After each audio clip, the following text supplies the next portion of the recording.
Hello, my name is Annalisa Maria and welcome back to my YouTube channel, or for the first time. Today I'm going to make a video about protection magic, yada, yada, yada. Specifically for people who feel that they're extremely sensitive, which can mean a lot of things, and by all means anyone is welcome to follow the advice in this video, and I hope that it can be helpful for anyone who comes across it.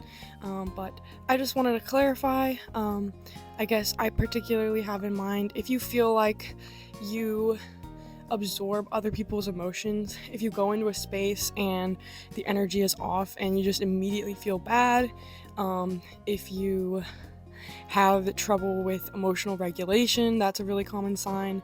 And personally, I am someone who is extremely sensitive, both in sort of a mundane type of way and also in terms of magical energy stuff, I guess you could say. But only recently have I made the connection that the reason I may be so sensitive might have to do with more spiritual stuff, and only recently have I kind of learned tools to help with protection in that regard, and let me tell you, it's very beneficial. So if you're someone who struggles, and I'm someone who struggles with this a lot, like I can't even get into what it's like because it's too embarrassing. So if you're someone that struggles with this, I hope that this video is helpful, but I really want to kind of outline how to step into your power if this is something you're dealing with, and understand your role in sort of regulating your own energy field and protecting yourself out there in the big wide collective conscious. So yeah, this is about empowerment, not fear. The power you need to protect yourself already exists within you, and hopefully this video will help you figure out how to unlock it if you're someone that's really new to this. Okay, so the first technique that I wanted to share is something that I just learned really recently, but oh my goodness, it's so beneficial and it's so simple and practical, and you can do it pretty much anywhere. So what it is a really simple visualization practice, which, if you are on the same page as me, is basically the same thing as like a quick incantation. But it's more associated with like meditation and stuff, which is cool too. So basically you visualize a protective shield around you, and you can imagine it as sort of a layer of energy, your own energy, that you are summoning and strengthening, that deflects negative energy, transmutes negative energy, whatever, keeps your energy safe and from being depleted and changed and taken and all that stuff. I would like to walk through a simple exercise, but there's a ton of different ways to do this. You can go on YouTube, look up energy shield meditation or energy shield protection, whatever, and you could also completely customize it to your own liking, but here's just a quick example if you want somewhere to start. So make sure you're comfortable and you can relax your body. Doesn't matter if you're sitting or standing, as long as you're comfortable. Take a few deep breaths, try and center yourself. I close my eyes and I begin to ground my energy first. So feel that connection to wherever your body is touching the ground or the closest surface to the ground. And I like to imagine roots growing from wherever that is down into the earth. If I'm like in my car or on a bed or something, then I imagine it busting through all the layers it needs to down to the earth to get there.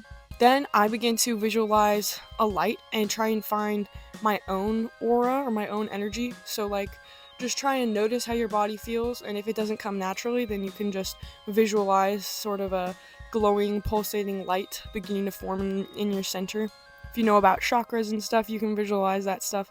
It doesn't really matter. But I like to imagine it sort of starting in my center and growing as I breathe, and I feel the energy from my breath and from my grounding roots and expanding around me.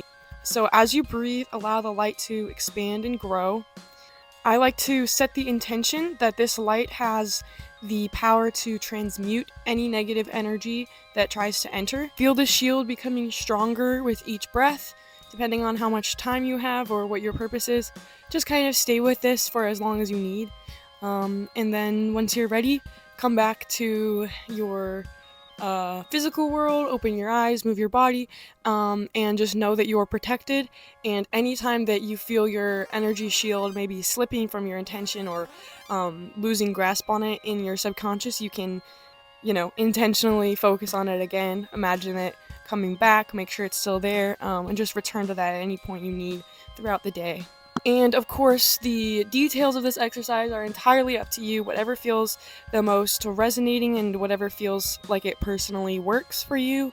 So that's the first technique, and this shield is an extension of your already infinite power. So when you visualize it, you're acknowledging that you can create your own protection and your own reality, and the universe will support your boundaries because you are one with it. So, okay, my second technique that I would like to share is just a super quick and easy energy protection spell. So this is more like traditional witchcraft, and it's just a really simple and effective technique that you can use when you feel like your energy is under attack, or you can use it as a precursory measure if you know that something might be coming up where you'll need it.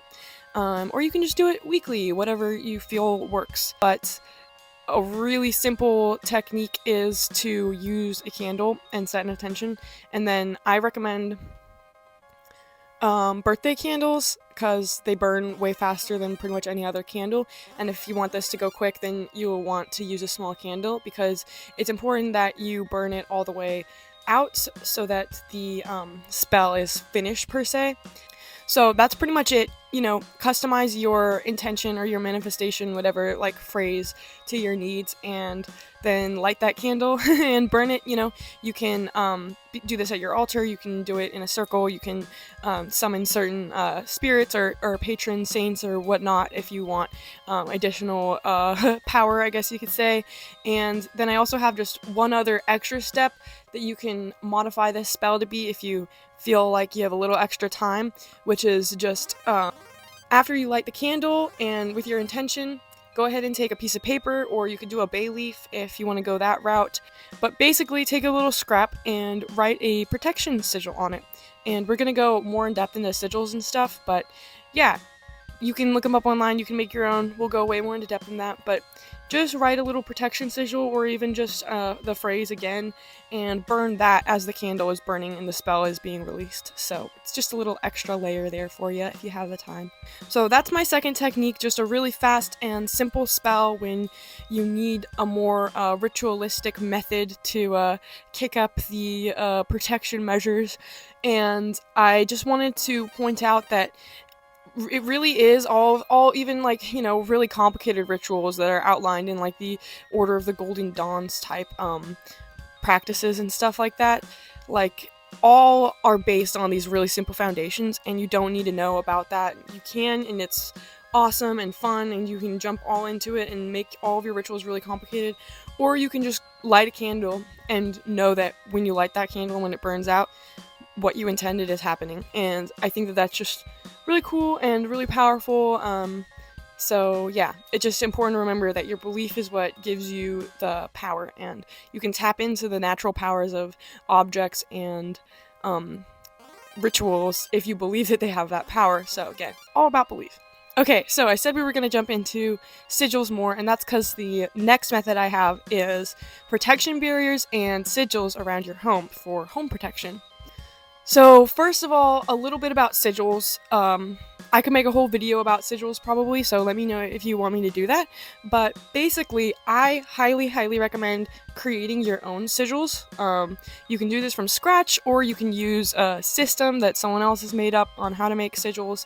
But I just really think that creating your own imbues them with a lot more power, because you know the intention behind creating them. You're not kind of like guessworking or like, okay, yeah, sure, that works, of someone else's intention, and therefore it's more connected to you and more likely to be more effective, in my opinion. But there are all sorts of sigils you could look up online. You can use a really simple method I've seen people use is to kind of make the phrase in letters of what you want the sigil to do. For example, like, I am safe, and then you take out the vowels and then you just kind of play with the consonants to create a symbol that resonates with you. But again, there's like literally infinite different ways to make sigils. I have a few favorites that I've created that I use for protection, so I can show you those there.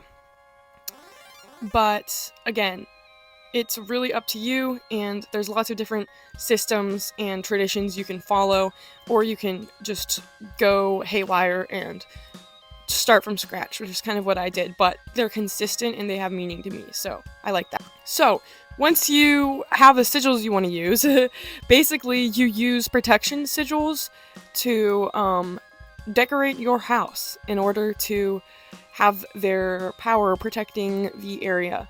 And the way that I like to do this, and I think that this is a good tip if you live with other people and they're not like, oh, we have witchcraft symbols all over our walls, you can use like oil, you can use ash, you can use salt. I use black salt because it is more potent in terms of its purification and protection properties. But you can basically just smudge a little of that on your finger, and I like to do it like on the doors, or you could do the windows, or anywhere where you feel like there's negative energy seeping in, or where a lot of people come and go, so that's why the doors are really common. One mini tip is if you are not sure where there might be negative energy concentrated, and if you have pets, try and notice where your pets are fixated on, and if they freak out in any specific areas a lot, or if your cat seems to be staring at one area, or your dog is like freaking out at thin air. Those are usually areas that need protection buffering, so that's my advice for that. But yeah, you can use sigils on the doors and stuff, and then I use the same black salt that I use to draw the sigils, but again, you can use regular salt, you can use an herb mixture, you can use oil and just anoint the area. But I then like to do a protective barrier around the doorway and the doors in the front and the back and like any other areas. Some people do it around their whole house.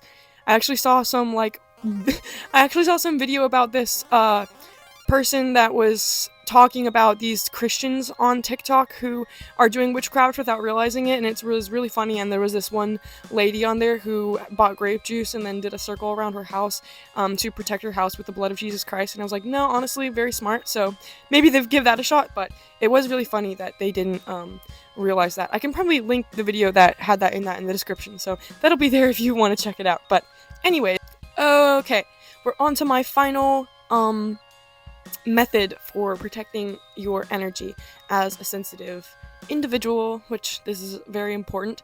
And this final method is actually not so much really a like preventative protection, but it's more just a habit that I recommend getting into. I mean, it is preventative, I guess, because it's preventative of like a buildup of negative energy, but it's not preventative of like absorbing it when you go out, like the energy shield or like the spell is, for example. But basically, my last technique is doing some sort of limpia when you come home, which is just a cleanse. So a smoke limpia is what I usually do. You can use, you know, a sage bundle or some other sort of smudge stick to do this, but but you can also literally just use incense. I often just use incense because it's so much easier and quicker. But incense conveniently come in all sorts of herbal varieties or even specific blends for specific purposes.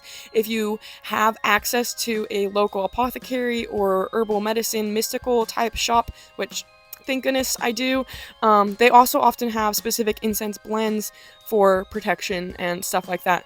So yeah, basically, just every time when you come home, I don't usually do this every single day, but I do like to do it when I come home from work. And anytime I've been just doing a lot of errands and I'm really like out, and maybe I didn't have the bandwidth to be focusing on like preserving my energy and I feel drained, anytime like that, you use your smoke tool, whether it's incense or a smudge stick or whatever, and you light it. and you cleanse yourself and try and move around your body. If you are more in tune with this stuff and you've had some practice, you can usually feel maybe specific areas even where it needs to be concentrated for longer.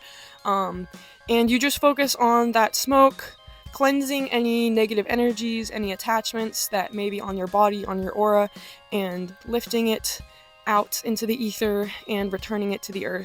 And you just kind of do that until it feels done. The more you do it, the more you'll get into sort of a groove with it and more familiar with how it feels when it is done and how it feels like before versus after.